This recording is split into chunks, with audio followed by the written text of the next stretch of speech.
ሰይጣን ከጥንት ጀምሮ አንዱ ግብሩ ውሸት፣ ማታለል፣ ማስመሰል፣ የሐሰት ጥቅስ መጥቀስ እና ነፍስ መግደል፣ ማገዳለል፣ በግፍ መደሰት የሰይጣን ተንኮሉና ግብሩ ነው። መታወቂያው ይሄ ነው። መግደል የሚጠፋው ክፉ መንፈስ ከኛ ሲርቅ ነው። ክፉ መንፈስን ከኢትዮጵያ ስናርቀው ነው። ያን ክፉ መንፈስ የሚያርቀው በእኛ ላይ ያለው መንፈስ ያልጠፋ እንደሆነ ነው። ስለዚህ ክፉ መንፈስ እንዲጠፋ መንፈስን አታጥፉ። እስኪ በሉ ክፉ መንፈስ እንዲጠፋ በሉ። ምን አታጥፉ? መንፈስን አታጥፉ። መንፈስን ካላጠፋችሁት ክፉ መንፈስ ይጠፋላችኋል። መንፈስ ምንድን ነው? ቅዱስ መንፈስ። የሚጠብቅ መንፈስ ቅዱስ ነው። የሚያኖር መንፈስ ቅዱስ ነው። የሚመግብ መንፈስ ቅዱስ ነው። ዕውቀት የሚያበራ መንፈስ ቅዱስ ነው። መንፈስ እግዚአብሔር ቅዱስ በእኛ ላይ ካለ አብርሆትም ይኖረናል፣ የበራ ልቡናም ይኖረናል፣ ኃይል ይኖረናል፣ ጽናት ይኖረናል፣ ጥባት ይኖረናል፣ ጸሎታችን እንኳን ይከናወናል።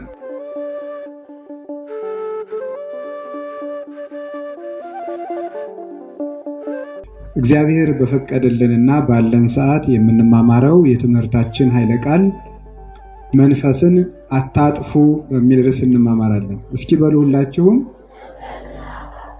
እስኪ በሉ ጨምሩ። መንፈስን አንደኛ ተሰሎንቄ ምዕራፍ 5 ቁጥር 19 ላይ ቅዱስ ጳውሎስ ለተሰሎንቄ ሰዎች የላከላቸው መልእክት ነው። እንግዲህ በቤተ ክርስቲያን ትምህርት ሲሰጥ ትምህርት ስንማር አንድ ጉዳይን ለመቅረፍ ታስቦ እና በአንድ ነገር ላይ እንድናድግ ታስቦ ነው ትምህርት የሚሰጠው። መጽሐፍ ቅዱስ ላይ የተጻፈው ኃይለ ቃልም ለዚሁ ነው። ይህንን ብታስተካክሉት ይሄ ይሞላላችኋል፣ ይህን ብትጨምሩት እንዲህ ትሆናላችሁ የሚል ነው። ዕውቀት እንድንሰበስብ ብቻ ስላልሆነ፣ ስለዚህ አሁን ዛሬ ቅድም የተማርነውን ይዘን አሁን በምንነጋገረው ኃይለ ቃል ደግሞ የምንተወውና የምንጨምረው ነገር ሲኖር በዚህ ከእግዚአብሔር ጋር እንገናኛለን ማለት ነው። ስለዚህ እግዚአብሔር በቅዱስ መጽሐፍ ካዘዘን ትእዛዝ አንዱ መንፈስን እንዳታጠፉ የሚል።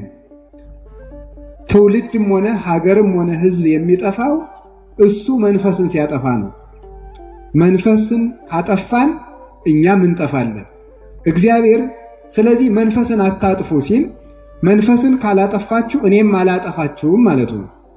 መንፈስን የምታጠፉ ከሆነ ግን እኔም እናንተን አጠፋችኋለሁ ሲል። ስለዚህ እንዳንጠፋ የሚያደርገን ምንድነው? መንፈስን አለማጥፋት ነው።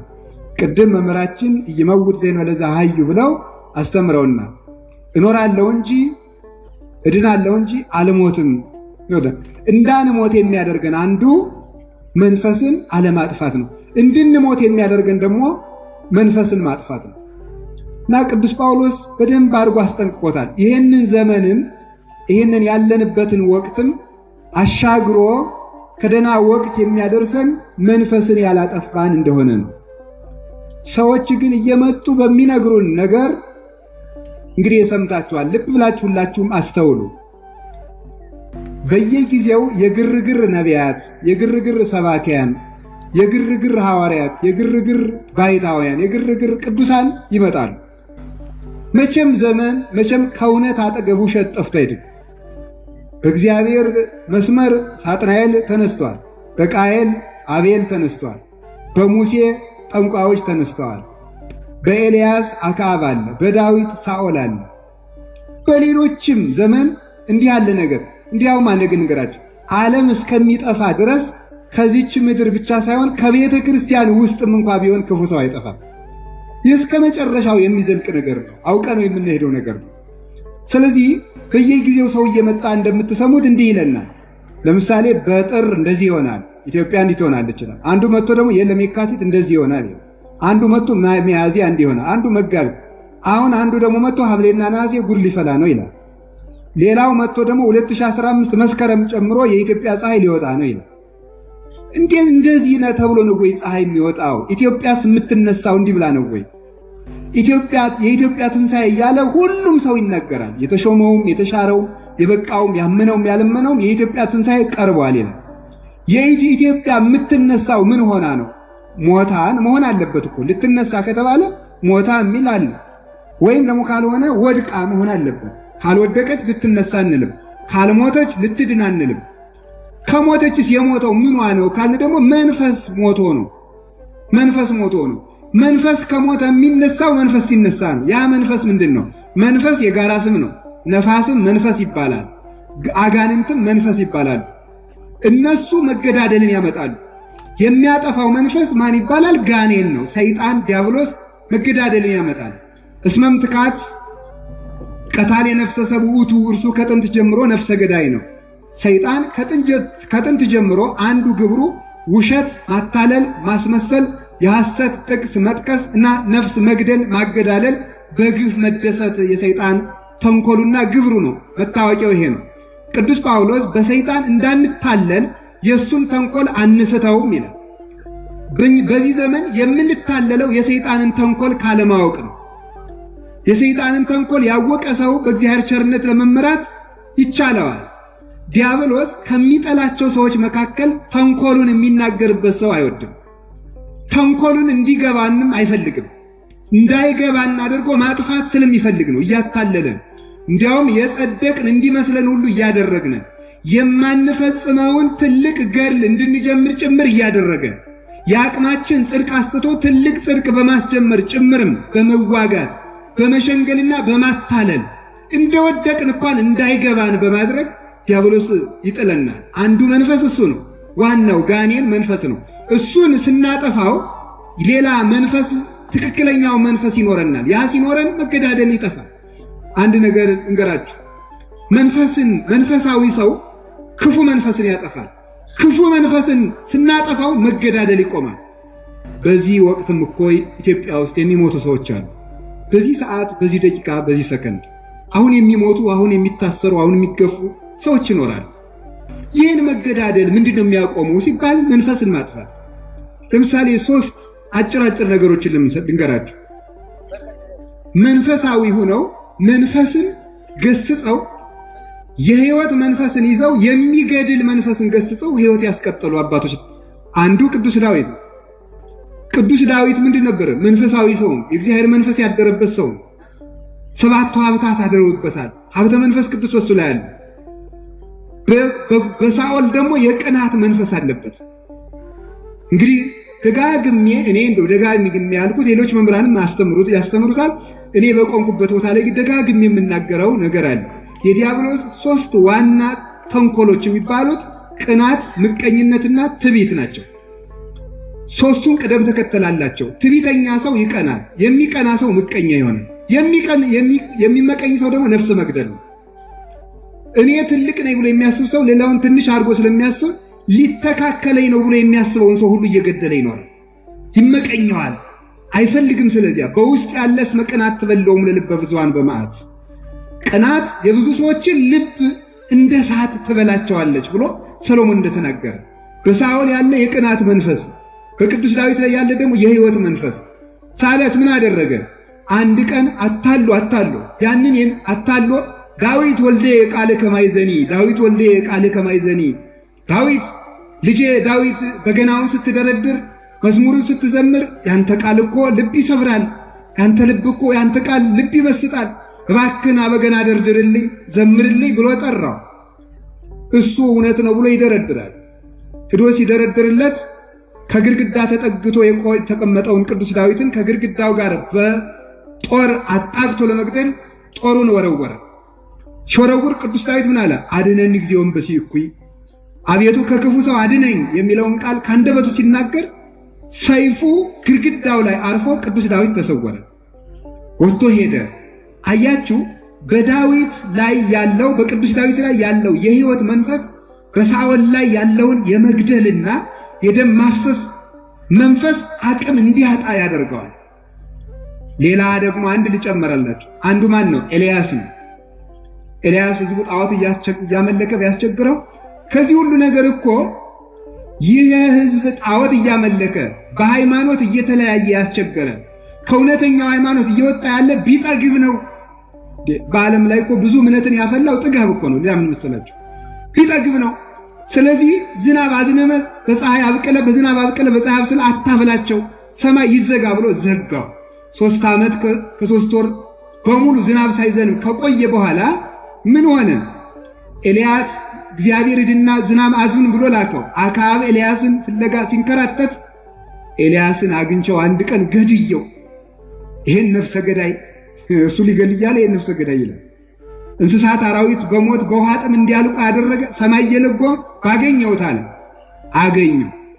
ሲያገኘው አንተኑ ዘተገፈቶሙ ለእስራኤል፣ እስራኤልን የረጅም አጭር የቀይ ጥቁር የወፍራም ቀጭን የምታደርገው እስራኤልን የምትገለባብጥ ሰማይ ለጉመ ሀገር የምታፈርስ ኤልያስ አንተና አለው።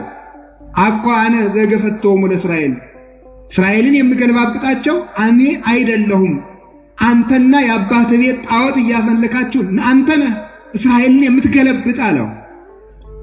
ሊቃውንት እዚህ ላይ እንዲህ ሲለው ተመልከቱ። በላውንም ሂድ ወደ ቤት ግባ እግዚአብሔር ዝናብ ያዘንባል አለ። አይ የለም እንደሱ አይደለም፣ ታሪኩን የፊተኛውን ወደ ኋላ መጣሁት። እኔ አይደለም እስራኤልን የምገለባብጥ አንተ ንጉሡ ነህ፣ አንተን ሀገሪቱን የገለበጥካት አለው። እንዲህ ሲለው ምን አደረገ ተመልከቱ። አሁንም እስከ መቼ ነው በሁለት ሐሳብ የምታነክሱት? መስዋዕት እናቅርብ፣ መስዋዕቱን የተቀበለለት አምላክ ይመለክ አለ። እሱ ለእግዚአብሔር እነሱ ለጣዖት ሰው፣ ጣዖቱ ተሸነፈ፣ እግዚአብሔር መስዋዕት ተቀበለ። ቁም ነገሩ እዚህ ልናገረው የፈለግኩት አንድ ነገር ነው። የኤልያስን ታሪክ በሌላ ጊዜ በሰፊት ትማሩታላችሁ። ምን ማለት ነው? ሊቃውንት ምን ይላሉ? ንጉሡ ሊገለው የሚፈልገውን ኤልያስ ባገኘው ጊዜ ያልገደለው ለምንድን ነው? እንዴት የፎከረበትን ነቢይ አልገደለውም ቢባል በኤልያስ ላይ ያደረው የሕይወት መንፈስ በአክዓብ ላይ ያደረው የመግደል መንፈስ ገስጾት ነው ይላል። ገስጾት ሊገለው የመጣውን ነቢይ ሳይገለው ተመለሰ። ሊገሉን የመጡትን ሰዎች የሚመልሳቸው መንፈስ በእኛ ላይ ሲኖር ነው፣ መንፈሳዊነት ሲኖረን ነው። ሌላ አንድ ልጨምር፣ 3 ስላልኳቸው በሐዲስ ኪዳን የተደረገ ቅዱስ ጳውሎስ በአንድ ወቅት ረሃብ አስቸግሮት ነበረ። ዋሻ ውስጥ ተቀምጦ ረሃብ አስቸገረው። ሲያስቸግረው ምን አደረገ? ወጥቶ እንዳይሰብክ እሱ የሚሰብክባቸው ሰዎች ሰው ይበላል። ዋሻ እንዳይቀመጥ ረሃብ ሊበላው ነው። አይ እመቤቴ ምን አለ ልጅሽን ለምነሽ የዕለት እንጀራ ቢሰጠኛል። ወጥተህ ስበክ አለችው። ይገሉኛል፣ የክርስቶስ ወታደር ነኝ ብሎ ሞት ፈርቶ የሚሆን ነገር የለም። ወጥተህ ስበክና ከሞትክም ሙት አለችው። እሺ ብሎ ወጥቶ ሄደ። በጀልባ ተሳብሮ ለስብከት ሲሄድ ሰዎቹ ሊበሉት በሌላ ጀልባ ተከተሉት። መጡበት፣ ከሱ አቅጣጫ ከተቃራኒ አቅጣጫ መጡበት። ሊበሉኝ ነው አለ ቅዱስ ጳውሎስ። እመቤታችን ምን አለችው? በጌታዬ በኢየሱስ ክርስቶስ ስም በእናቱ ምልጃ እያልክ ውሃውን እየቆነጠርክ እርጫቸው አለች። ከመሃል ባህር ላይ ዋጡ ይበሉ ሲል ተመልከቱ። ምን አደረገ? ውሃውን እየቆነጠረ ሲረጫቸው የእግዚአብሔር አገልጋይ ጳውሎስ ሆይ የሕይወትን ትምህርት አስተምረን፣ አጥምቀን፣ ወደ ሕይወት መንገድ ምራን እያሉ ተመለሱ ማለት ነው። ለምን? በቅዱስ ጳውሎስ ላይ ያደረው የሕይወት ሙይዝ አምሰጠት ነፍስነ ያለ ቅዱስ ጳውሎስ ቅዱስ ዳዊት ለዚህ ነው ነፍሳችን ከጎርፍ ፈሰሰች አመለጠች። አምሰጠት ነፍስነ እማይሃከክ፣ ነፍሳችን ከውህከት ውሃ ከጎርፍ አመለጠች። መስገር ክትሰ ተቀጥቀጠት ሆነ ይነሰድህነ ብሎ የተናገረው ለዚህ ነው። በቅዱስ ጳውሎስ ላይ ያደረው የሕይወት መንፈስ የእነዚያ ነፍሰ በላ ሰዎች፣ የሰው ደም የሚቀምሱ ሰዎችን የመግደል መንፈስ አራቀው። ዛሬም ክርስቲያኖችን በሚያርዱ ንጹሕ ኢትዮጵያውያንን በሚያርዱ በሚገድሉ ላይ ያደረውን የመገዳደልና የደም መፍሰስ መንፈስ አምላክ ቅዱሳን በሐዋርያት ሥልጣን ያስወግድልን። የአባቶቻችን አምላክ ይርዳን። ስለዚህ መግደል የሚጠፋው ክፉ መንፈስ ከኛ ሲርቅ ነው። ክፉ መንፈስን ከኢትዮጵያ ስናርቀው ነው። ያን ክፉ መንፈስ የሚያርቀው በእኛ ላይ ያለው መንፈስ ያልጠፋ እንደሆነ ነው። ስለዚህ ክፉ መንፈስ እንዲጠፋ መንፈስን አታጥፉ። እስኪ በሉ ክፉ መንፈስ እንዲጠፋ በሉ። ምን አታጥፉ? መንፈስን አታጥፉ። መንፈስን ካላጠፋችሁት ክፉ መንፈስ ይጠፋላችኋል። መንፈስ ምንድን ነው? ቅዱስ መንፈስ። ያ ቅዱስ መንፈስ ልናጠፋው የማይገባን ከኛ ጋር ሊኖር የሚገባው መንፈስ አለ። የመጀመሪያው መንፈስ መንፈስ ቅዱስ ነው። እንደምታውቁት መንፈስ ቅዱስ ኢታምዕ ወለመንፈስ ቅዱስ ዘቦቱ አተቡክሙ፣ በ40 ቀን በ80 ቀን የከበራችሁበትን የታተማችሁበትን መንፈስ ቅዱስን አታሳዝኑት፣ ማደሪያ አታሳጡት። መንፈስ ቅዱስ ከእናንተ ማደሪያ እንዲያጣ አታድርጉት ማለት ነው። መንፈስ ቅዱስ ለምን? በ40 ቀን በ80 ቀን ከኛ ጋር አድሯል። ሰው በውሃ ይጠመቃል፣ ሜሮን ይቀባል። ያን ጊዜ የንጉሥ መቅደስ ይሆናል። የተአምሩኑ ከማንተሙ ታቦቱ ለመንፈስ ቅዱስ እናንተ የመንፈስ ቅዱስ ማደሪያ እንደሆናችሁ አታውቁም ምን ብሎ እንደተናገረ ሰው የእግዚአብሔር ማደሪያ ነው። ሰው የእግዚአብሔር ሀገር ነው። ያን በበደለ ጊዜ ግን መንፈስ ቅዱስ ከሱ ማደሪያን ያጣል። ሲረክስ ሲጎሰቁል ከእግር ጥፍሩ እስከ ራስ ጠጉሩ ያለውን አካሉን ሲያረክሰው መንፈስ ቅዱስ በሱ ማደሪያ ያጣልና ይሸሸዋል። ሲሸሸው ያ ጊዜ ምን ይሆናል ማለት ነው? ሰውየው ብቻውን ይሆናል። ብቻውን ሲሆን ደግሞ ማንም እነስት ጸቆኖ ብሏል በኢሳይያስ። አጥሩን አፈርሰዋለሁ፣ ቅጥሩን አፈርሰዋለሁ። ከዚያስ ምን ሆነ? ወይበላ ኩሉ ኃላፊ ፍኖት፣ ኃላፊ አግዳሚ ሁሉ እየቆረጠ ይበላዋል። አጥር የሌለው አዝመራ ስለሆነ የመንፈስ ቅዱስ አጥር ቅጥር ከኛ እንዲርቀን እንደ ጦር ጉሮሮ እንደ ፈረስ ጆሮ ተካክለን እንበድላለን፣ እንሰርቃለን፣ እናመነዝራለን፣ እንዋሻለን። የቤት ውስጥ ክርስትና የለንም፣ የቤተ ክርስቲያን እንጂ። የቤት ውስጥ ክርስትና የስልክ ክርስትና እንኳን የለንም እኮ። ስልካችን እንኳን በአቅሙ ክርስቲያን እንዳይሆን ስንት ጉድ ይዘንበታል። ቤታችን ክርስቲያንነት የለውም። ስለዚህ እንዲህ ያለ ሕይወት ስለሌለን መንፈስ ቅዱስ ከኛ እንዲሸሽ እያደረግነው ነው። ክፉ እየሰራችሁ አታሳዝኑት፣ ራሳችሁን አታርክሱትም። እንደዚያ ስንረክስ መንፈስ ቅዱስ ከኛ ሲርቅ ብቻችን እንሆናለን፣ ሁሉ ይቆርጠናል ማለት ነው። እግዚአብሔር ከኛ ጋር ከሆነ ግን ምን ይሆናል? ለመ እግዚአብሔር ምስሌነ መኑ ይክለነ፣ እግዚአብሔር ከኛ ጋር ከሆነ ግን ማን ያሸንፈናል?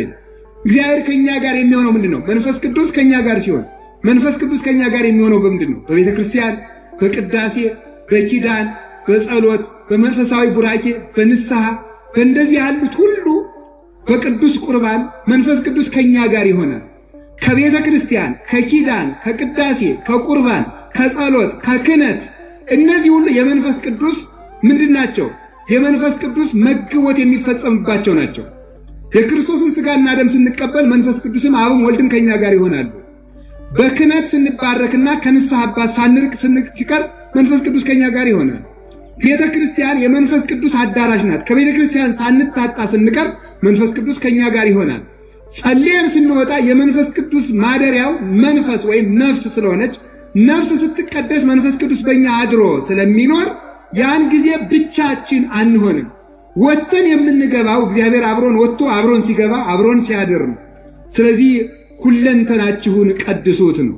ስለዚህ መንፈስን አታጥፉ ማለት መንፈስ ቅዱስን አታሳዝኑት። እግዚአብሔር በኦሪት ዘፍጥረት ምዕራፍ 6 ላይ እነዚህ ሕዝቦች ሥጋ ብቻ ናቸውና መንፈስ በእነሱ ላይ አድሮ አይኖርም ይላል። እነዚህ ሕዝቦች መንፈስ ሥጋ ብቻ ናቸው። አንዳችም የነፍስ ቁም ነገር የላቸው። ውለው የሚያድሩት፣ ወጥተው የሚገቡት፣ የሚናገሩት፣ የሚራመዱት፣ የሚጨብጡት፣ የሚሰሩት፣ የሚማሩት፣ የሚኖሩት ሁሉ ለሥጋ ብቻ ነው። ለሥጋ ብቻ ይሮጣሉና በእነዚህ ላይ መንፈስ ያድሮ አይኖርም።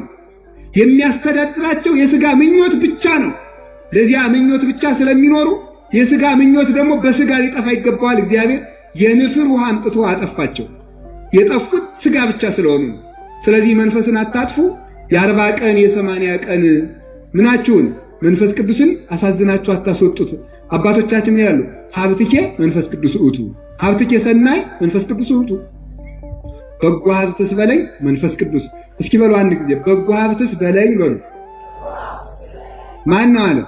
መንፈስ ቅዱስ። በጎ ሀብት ይለዋል መንፈስ ቅዱስ ነው። የሚጠብቅ መንፈስ ቅዱስ ነው። የሚያኖር መንፈስ ቅዱስ ነው። የሚመግብ መንፈስ ቅዱስ ነው። ዕውቀት የሚያበራ መንፈስ ቅዱስ ነው። መንፈስ እግዚአብሔር ቅዱስ በእኛ ላይ ካለ አብርሆትም ይኖረናል፣ የበራ ልቡናም ይኖረናል፣ ኃይል ይኖረናል፣ ጽናት ይኖረናል፣ ጥባት ይኖረናል፣ ጸሎታችን እንኳን ይከናወናል። ስለዚህ መንፈስ ቅዱስ እንዴት እንደምንጸልይ አናውቅምና መንፈስ ቅዱስ ስለኛ ይፈርዳል ብሎ የሚናገረው ምንድን ነው? የሚጸልይ ልብ እንኳን እንዲኖረን የሚያደርገው መንፈስ ቅዱስ ነው። ስለዚህ ራስን መቀደስ ላይ በደንብ ትኩረት ብናደርግ እንደው መልካም ነው። እውነቴን ነው የምነግራችሁ፣ ደጋግሜ የምነግራችሁ ራስን ማንጻት ላይ ትኩረት ማድረግ አለብን። ራስን መቀደስ ላይ መንጻት ላይ ሌት ተቀን ለንጽህና እንጋደል፣ እንልፋ፣ እንድከም፣ የተጫነንን አቧራ እናራግፈው፣ እግዚአብሔር በእኛ ላይ እንዲያድር እናደርገው። ያን ጊዜ እናንተ ዝም ትላላችሁ፣ የእስራኤል አምላክ ስለ እናንተ ይዋጋል ተብሎ የተናገረው ይፈጸምና ጉልበታችን እግዚአብሔር ስለነሱ ስለኛ ይዋጋል፣ ይከራከራል። ከባ ውእቱ ዘያደቅቅ ይላል። ተመልከቱ፣ እርሱ የሰባሪዎችን መዝራይተ እኩያን የክፉዎችን ክንድ የሚሰብር እሱ ኃያል ነው፣ ጽኑ ነው። ጠቢብ ውእቱ ዘያረስዕ ምክረ መካርያን፣ የመካሪዎችን ምክር የሚያስረሳ ጥበበኛ ነው እግዚአብሔር። እግዚአብሔር በእኛ እንዲያድር ብቻ እንፍቀድለት። እኛ የቆረጥናቸው ዱላዎች፣ እኛ የፈተልናቸው ገመዶች፣ እኛ ያደራጃትናቸው የሳልናቸው ስለቶች ምንም ወግተው አያሸንፉም። የሚያሸንፍ እግዚአብሔር ነው። አሸናፊ እግዚአብሔር ከኛ ጋር እንዲሆን ብቸኛው መፍትሄ ሌት ተቀን ደክመን ከርኩሰታችን መላቀቅ ነው። እግዚአብሔር ሁላችንንም ያላቀን።